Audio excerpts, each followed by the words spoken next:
ନମସ୍କାର ଦର୍ଶକ ବନ୍ଧୁ। ଆସନ୍ତୁ ଜାଣିବା ଆଜିର ଭାଗବତ ବାଣୀ।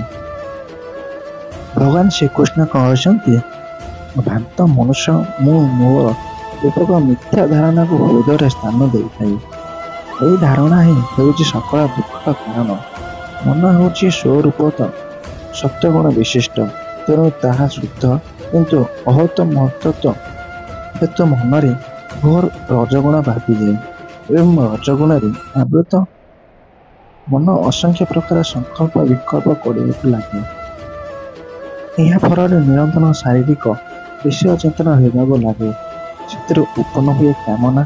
କାମନା ହେତୁ ବୁଦ୍ଧି କଳୁଷିତ ହୋଇଯାଏ। ବୁଦ୍ଧି କଳୁଷିତ ହୋଇଗଲେ ମନୁଷ୍ୟର ଇନ୍ଦ୍ରିୟ ସଞ୍ଚୟ କରିବା ଶକ୍ତି ଲୋପ ପାଇଯାଏ। କାମନାର ବଶୀଭୂତ ହୋଇ ତଥା ରଜଗୁଣର ଆବେଗ ଦ୍ୱାରା ପ୍ରଭାବିତ ହୋଇ ମନୁଷ୍ୟ ଏପରି କର୍ମ ବନ୍ଧନରେ ବାନ୍ଧି ହୋଇଯାଏ ଯେ ପରିମାଣରେ ସେ କେବଳ ଦୁଃଖ ହିଁ ଦୁଃଖ ଭୋଗିଥାଏ।